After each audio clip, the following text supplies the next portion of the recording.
They told me 3 times. 3 separate mornings. Same conference room.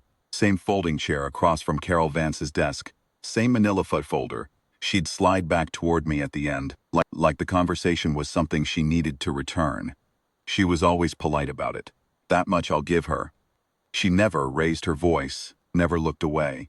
She just said the same thing each time in a different arrangement of words.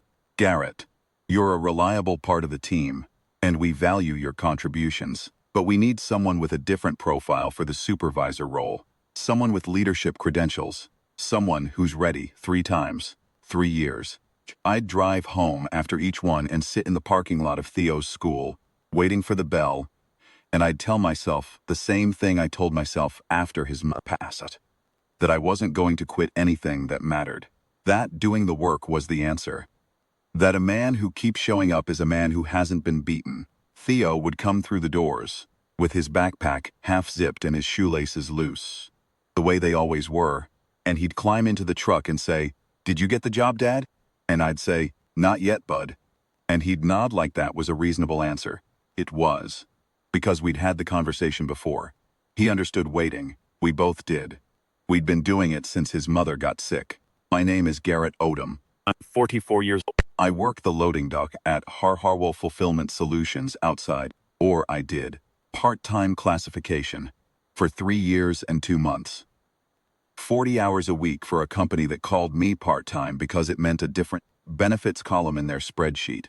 I moved freight, logged manifests, trained new hires who were then promoted over me, and learned every corner of that floor the way you learn a house you've lived in for years.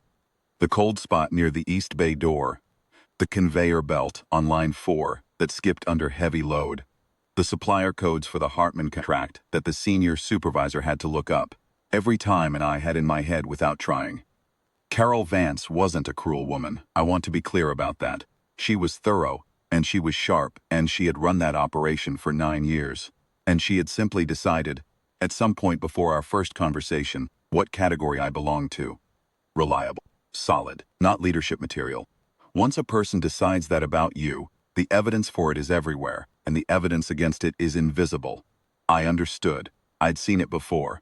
I just kept moving freight and waiting for the floor to show her something she couldn't file away. The morning it happened was a Tuesday in March, cold enough that the bay doors were steaming when they opened. I got in at 6, which was an hour before my shift, because line 4 had been skipping again, and I wanted to check the tension on the belt before the day volume hit. I was still crouched beside the housing when Marcus, the senior supervisor, came in fast from the side corridor. His face was the color of bad news. The Hartman shipment, 800 units, our biggest single-day contract of the quarter, had been logged with the wrong carrier codes. Freight was staged and ready. Trucks were already in the yard, but the manifests wouldn't clear the system because someone had entered the subcodes under a legacy prefix that the carrier's portal had stopped accepting 6 weeks ago. Nobody on the floor knew the correct current codes, except the account rep, who wasn't answering. The senior supervisor tried for 20 minutes. Then he called Carol. I heard the conversation from the dock. Not all of it, but enough. The gist was, the trucks couldn't wait past 8. The client had a hard delivery window. And if the shipment missed it, we'd be in breach of the quarterly terms. The account was worth more than I'd see in 5 years of paychecks. I walked to the supervisor's station and I said, "Marcus, I know the codes." He looked at me the way people look at you when they've already decided. The answer is no, but they're in enough trouble to hear the question. You know them. Hartman updated their subcode structure in January. The new prefix is HFX-22. I verified it when the system flagged a test shipment in February. I wrote it in the station log, pulled the binder from the shelf beside him, and turned to the February page and set my finger on the line. There. He read it. Then he called Carol. She came out in 3 minutes, which was fast for her. She read the entry. She looked at me. She didn't say anything for a moment, just that small pause she had when she was processing something she hadn't predicted. Then she said, "Can you remanifest the whole shipment before 7:45? "Yes," I said. "Show me."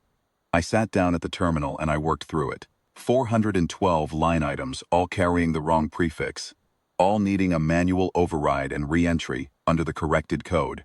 I'd done slower jobs faster. I knew the Hartman catalog the way I knew the belt tension on line 4.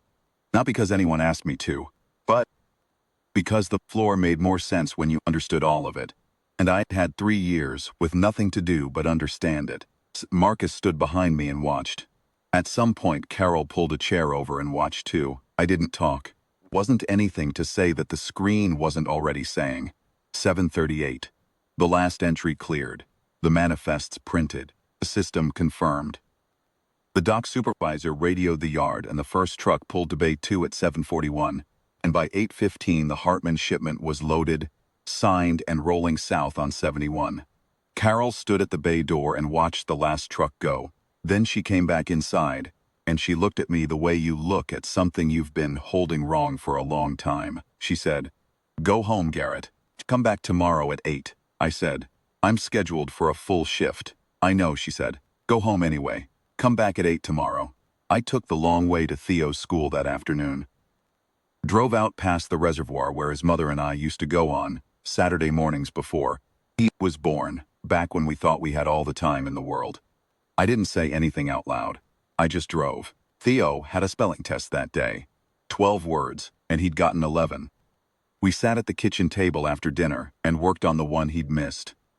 The word was patient, patient.